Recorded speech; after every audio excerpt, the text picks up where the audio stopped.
भारत सरकार ने finally 8th पे कमीशन का प्रोसेस ऑफिशियली स्टार्ट कर दिया है। प्रधानमंत्री नरेंद्र मोदी के लीडरशिप में जो कैबिनेट मीटिंग हुई उसमें ये तय किया गया कि टर्म्स ऑफ रेफरेंस को अप्रूव कर दिया गया है। इसका मतलब कि अब अगले कुछ सालों में सरकारी कर्मचारियों की सैलरी, अलाउंसेस और पेंशन का स्ट्रक्चर बदल सकता है। नमस्कार दोस्तों, मैं हूं मानसी और आप देखना शुरू कर चुके हैं बॉस वाला का हिंदी चैनल।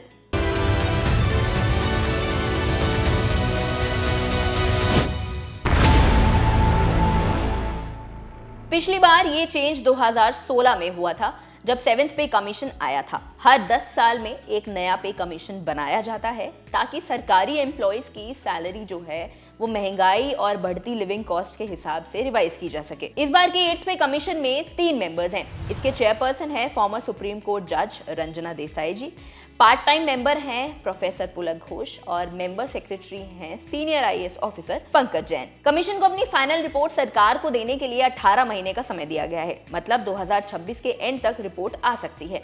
हो सकता है कि सरकार इस डिसीजन को 2027 या 2028 में लेकर आ सके, लेकिन सैलरी हाइक का बेनिफिट जो है वो एम्प्लॉइज को 1 जनवरी 2026 से ही मिलने लगेगा। यानी सैलरी इंक्रीज रेट्रोएक्टिव होगा, पिछली तारीख से इफेक्ट लगेगा और सारी पेंडिंग जो भी बढ़ोतरी है वो एक साथ मिल सकती है।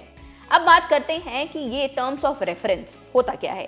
TRO बेसिकली एक गाइडलाइन होती है, एक डॉक्यूमेंट होता है जिसमें लिखा होता है कि पे कमीशन किस किस टॉपिक पर काम कर सकता है। इस बार के TRO में 7 इंपॉर्टेंट पॉइंट्स दिए गए हैं। पहला, सैलरी अलाउंसेस और पेंशन का रिव्यू। कमीशन ये देखेगा कि अभी जो सैलरी मिल रही है वो आज की महंगाई के लेवल के हिसाब से ठीक है या नहीं। दूसरा, इकोनॉमिक कंडीशन और फिस्कल बैलेंस। सैलरी बढ़ने पर सरकार का बजट पर एक्स्ट्रा बोझ पड़ता है, इसका ध्यान भी रखा जाएगा। तीसरा, डेवलपमेंट प्रोग्राम्स पर इम्पैक्ट ना हो। सैलरी हाइक के चक्कर में रोड, एजुकेशन, हेल्थ और वेलफेयर स्कीम्स के लिए पैसा कहीं कम ना पड़ जाए। चौथा, पेंशन का बर्डन असेस करना है। सरकार का बजट जो भी होता है उस पर पेंशन का कितना असर पड़ रहा है, उसमें क्या रिफॉर्म ला सकते हैं, ये भी देखा जाएगा। पांचवा, प्राइवेट और PSU सेक्टर के सैलरी ट्रेंड से कंपैरिजन भी होगा ताकि गवर्नमेंट और प्राइवेट सेक्टर्स के बीच में ज्यादा डिफरेंस ना हो पाए। छठा, स्टेट गवर्नमेंट्स पर फाइनेंशियल इंपैक्ट देखा जाएगा क्योंकि स्टेट्स भी सेंट्रल पे कमीशन के रिकमेंडेशंस को ही फॉलो करती हैं। अब सबसे इंपॉर्टेंट सवाल, सैलरी कितनी बढ़ेगी। 7th पे कमीशन में फिटमेंट फैक्टर जो था वो 2.57x, जिससे मिनिमम सैलरी 7,000 से बढ़कर 18,000 हो गई थी। अगर 8th पे कमीशन में भी यही सेम फैक्टर अप्लाई किया गया तो मिनिमम सैलरी जो है वो 46,260 तक पहुंच सकती है। लेकिन एक्सपर्ट्स का कहना है कि रियलिस्टिक फैक्टर नहीं होगा। रियलिस्टिक जो होगा वो 1.92x के आसपास होगा, जिसके बाद minimum salary 34,560 rupees per month तक बढ़ सकती है।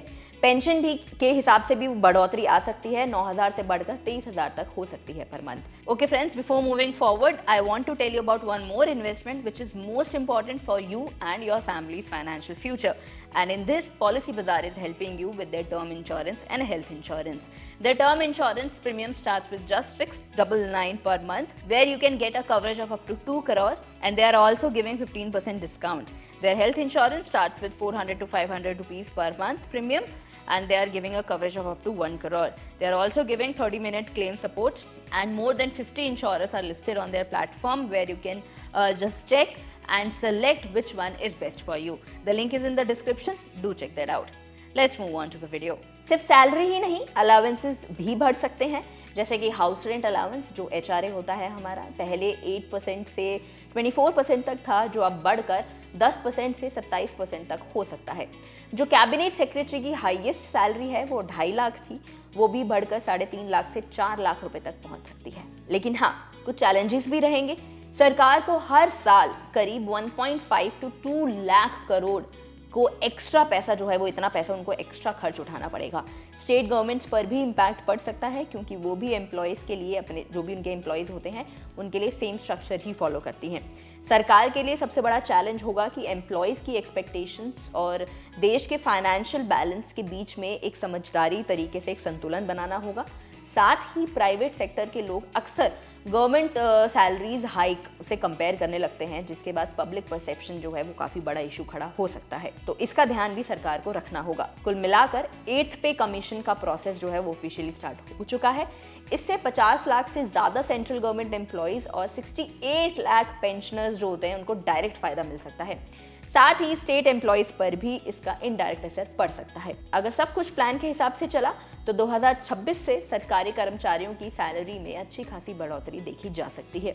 ये एक ऐसा कदम है जो एम्प्लॉयज के लिए एक रिलीफ लेकर आ सकता है और देश के इकोनॉमिक सिस्टम में एक बड़ा चेंज बन सकता है। आपको इस बारे में क्या लगता है कि सरकार को कितनी सैलरी हाइक करनी चाहिए? मुझे कमेंट सेक्शन में जरूर बताना। और अगर आपके कोई भी डाउट्स रहते हैं, कोई फीडबैक रहते हैं इस वीडियो से रिलेटेड, तो वो भी आप मुझे कमेंट सेक्शन में लिख सकते हैं। तब तक के लिए मैं मानसी मिलती हूँ आपसे अगली वीडियो में। बॉस वाला, बी द बॉस।